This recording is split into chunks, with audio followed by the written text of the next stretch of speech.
Domingo, já finalzinho do domingo, Dia das Mães. Eu quero desejar aqui a todas vocês, mães, avós, feliz Dia das Mães. Recebam todas meu abraço afetuoso. De certa forma, vocês todas aqui acabam sendo também um pouco de minha mãe, não é? Com um carinho materno, sempre maravilhoso. São as minhas mamães de todas as idades do canal. Então, um beijo carinhoso para vocês. Continuem sempre comigo. Não me abandonem. Grande abraço. Bom, nós vamos tratar do quê? O Brasil parece se preparar para uma guerra inevitável. Isso está na mídia mainstream, na mídia tradicional, aqui mesmo na CNN Brasil. Vejam vocês. Vamos ouvir e reagir a isto. Brasil se prepara para a guerra? Será? Olha que coisa.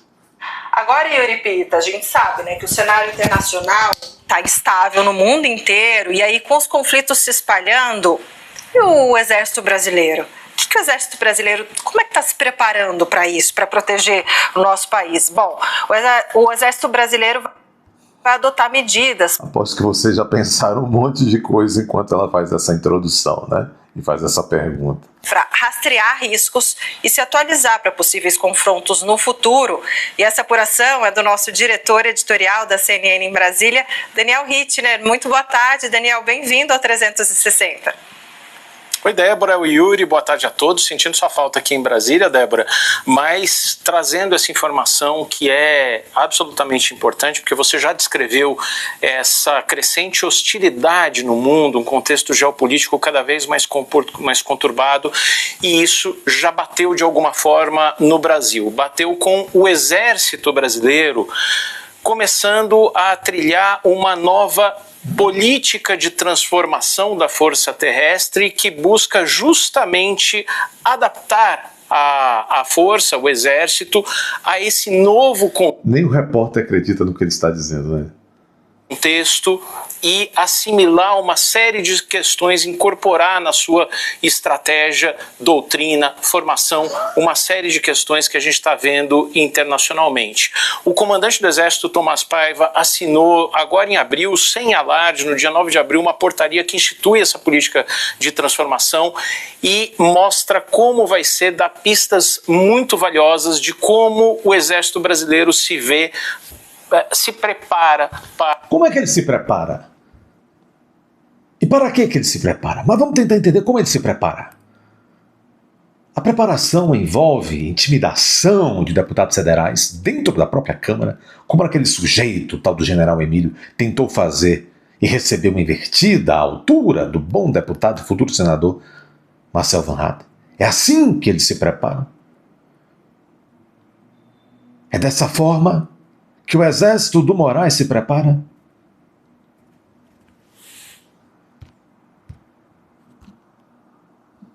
Perguntar não quer ofender. É dessa forma que se prepara? Para a guerra do futuro. Como ele se prepara para um ambiente internacional que mudou muito e traz novas... Secretaria de Segurança Pública.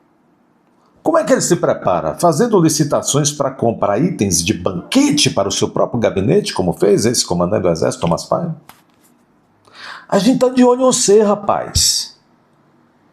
A gente é jeca, mas acompanha.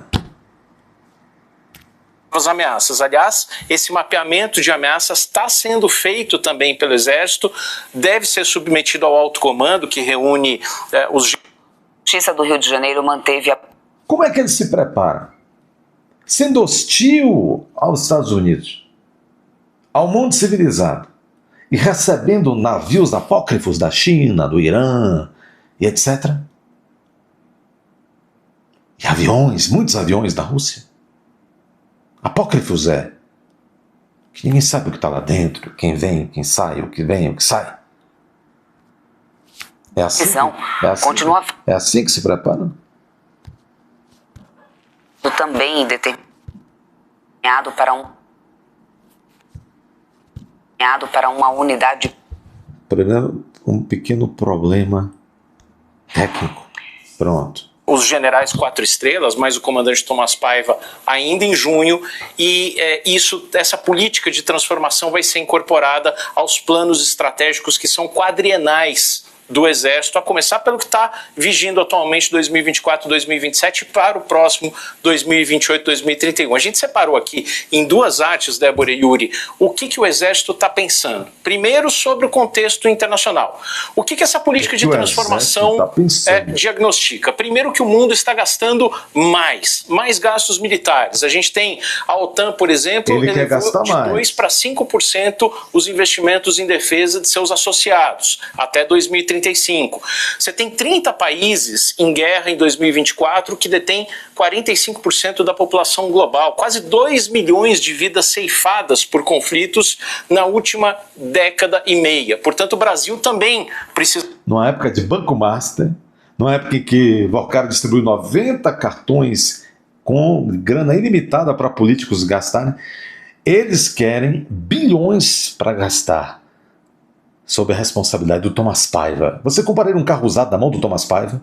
E por que você vai deixar colocar bilhões na mão do Tomás Paiva?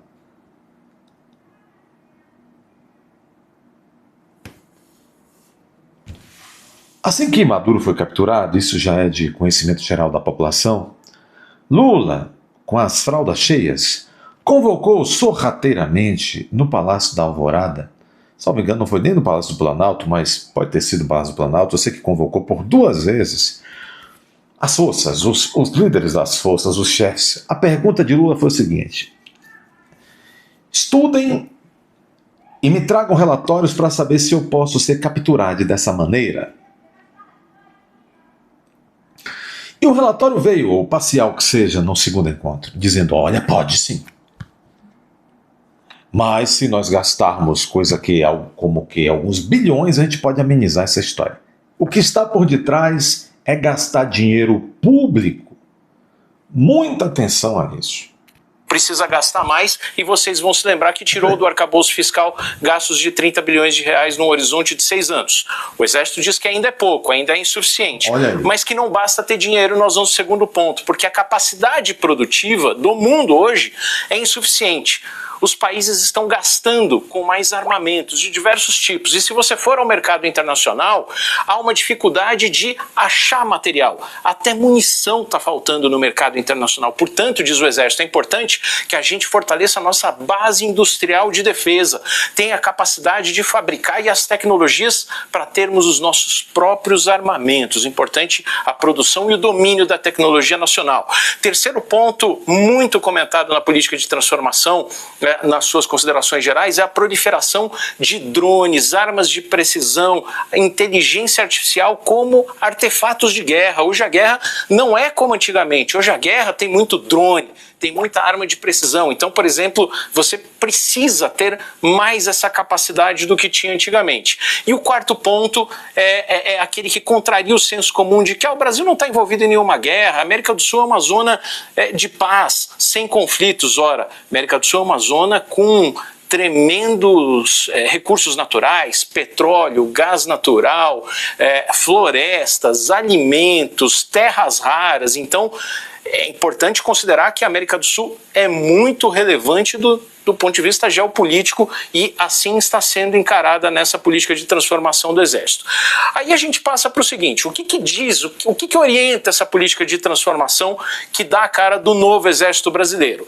Ela prevê mudanças em como o Exército é desenhado institucionalmente, nas suas capacidades. Quando a gente fala de capacidade, é a capacidade de o Brasil, por exemplo, defender suas infraestruturas críticas de energia, de telecomunicações, capacidade de lidar com inteligência artificial, por exemplo. E também nas áreas de doutrina e da própria formação dos militares para esses novos riscos, para essas novas ameaças do século XXI, mais do que do século XXI, da era dos drones, como a gente vinha falando. E aí eu quero destacar dentro desse desenho institucional, o Exército decidiu, e olhando como os exércitos do mundo todo se comportam, decidiu dividir as suas tropas em 4 funções: tropas de emprego imediato, tropas de uso de prontidão, tropas de emprego multidomínio e forças de emprego continuado. Ali a gente destaca que o Exército decidiu que 20% do efetivo militar brasileiro vai ter que estar de prontidão, ou seja, absolutamente preparado para uma resposta rápida e imediata a qualquer ameaça. Aquilo que os militares chamam de dissuasão. Na verdade, eles querem 2 coisas: dinheiro e tentar mostrar para o PAP que eles podem tentar fazer com que o PAP eventualmente não seja capturado em território nacional. Estratégica, dissuasão. Na verdade, para os PAPs. Porque o PAP verdadeiro... Assimétrica. Por quê? Não significa que se uma potência estrangeira representar uma ameaça, de que a gente vai ter condições de responder na mesma moeda, mas é aumentar o custo dessa potência estrangeira se tornar de fato uma ameaça para a defesa do território brasileiro. E aí, 20% dos efetivos de prontidão significa que das 25 brigadas do Exército, 5 terão que estar nessas condições. Segundo a nossa apuração, quais são as brigadas escolhidas para estarem de prontidão ao longo dessa transformação do Exército? Brigada de paraquedistas no Rio de Janeiro, Brigada Aeromóvel em Caçapava, no interior de São Paulo, Brigada de Infantaria Mecanizada em Campinas, também no interior de São Paulo, Brigada de Cavalaria Blindada de Ponta Grossa, no interior do Paraná, e finalmente a Brigada de Infantaria de Selva em Marabá. Pode parar, porque ele não falou, mas eu vou noticiar agora. Abrem os ouvidos e anotem. A arma secreta mesmo é uma brigada. Eles não vão falar porque se é secreta é para ser secreta, mas eu vou falar. Ossos do ofício. O truque mesmo, a carta na manga. Por fim, eles vão lançar como proteção maior a atuação do incrível exército de Brancaleone. Pode ficar certo disso. No Pará. O que a gente está trazendo aqui? No fundo, o resumo da ópera é: crescentes hostilidades internacionais, um contexto geopolítico cada vez mais conturbado e difícil, significam que o exército brasileiro está mudando. Primeiro passo para essa mudança foi dado com a política de transformação do Exército, que vai ter desdobramentos nos próximos meses. Esse é o esboço, essa é a cara, foi tudo implementado sem alarde, saiu uma portaria agora em abril, mas vai ter muita coisa daqui para frente e o Exército deve ganhar uma nova cara. Não, mas a nova cara todos já vimos. A cara daquele sujeito numa CPI distrital do Distrito Federal, confessando que praticou...